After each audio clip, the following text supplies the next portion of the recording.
नमस्कार.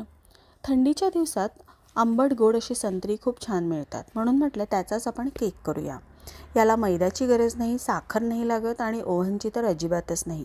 मस्त गॅसवर हा ऑरेंज टी केक तुम्ही करू शकता, जो चहाबरोबर अगदी उत्तम लागतो. मी इथे 2 संत्री सोलून घेतली आहेत.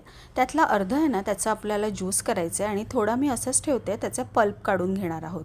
म्हणजे तो केकमध्ये टाकला ना की खूप छान लागतो. हे बघा, हा जो पल्प आहे ना तो मी काढून घेतला, ज्यूस केला आहे आणि तो अर्धा कप एवढा झालेला आहे. ज्यूस आपण एका बाउलमध्ये काढून घेऊया. अर्धा कप ज्यूससाठी मी इथे 1/4 म्हणजे पाव कप एवढं तेल घातलं आहे आणि तेवढंच पाव कप दही घेतलं आहे. हे चांगलं फेटून घेऊया. गोडीसाठी इथे मी मिल्कमेड घेतलं आहे, ते जवळजवळ पाऊण कप एवढं आहे.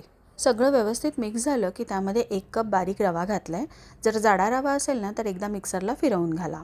रवा व्यवस्थित मिक्स करून झाला की 1 चमचा मिल्क पावडर घालायची आहे, म्हणजे केक छान क्रीमी होतो. यामध्ये संत्र्याचा जो पल्प काढून ठेवलेला ना तोही घालूया आणि व्यवस्थित मिक्स करून घेऊया. 1 चमचा मी ड्रायफ्रूट्सची भरडही घातली आहे, जी कम्प्लिटली ऑप्शनल आहे.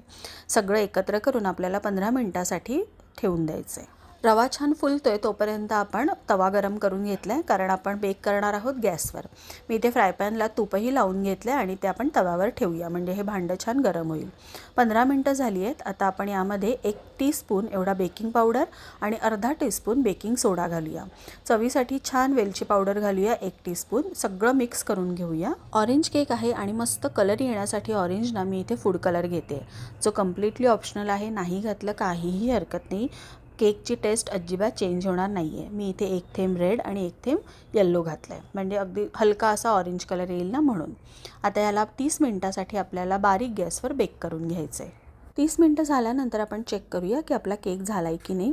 मी सुरी घातली तर बघा कुठेही लागलेला नाही आहे, म्हणजे आपला व्यवस्थित केक बेक झालेला आहे.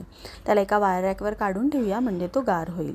पूर्ण गार झाल्यानंतरच केक कट करायचा, म्हणजे तो व्यवस्थित कट होतो. हा ऑरेंज टी केक आहे आणि मुलांच्या डब्यासाठी एक चांगलं हेल्दी ऑप्शन पण आहे, कारण हा रव्याचा आहे आणि याला ओव्हनची वगैरे काहीही गरज नाही. किती छान जाळी पडली आहे बघा. त्यामुळे नक्की करून बघा आणि कसा झाला तो मला कमेंटमध्ये सांगा. धन्यवाद.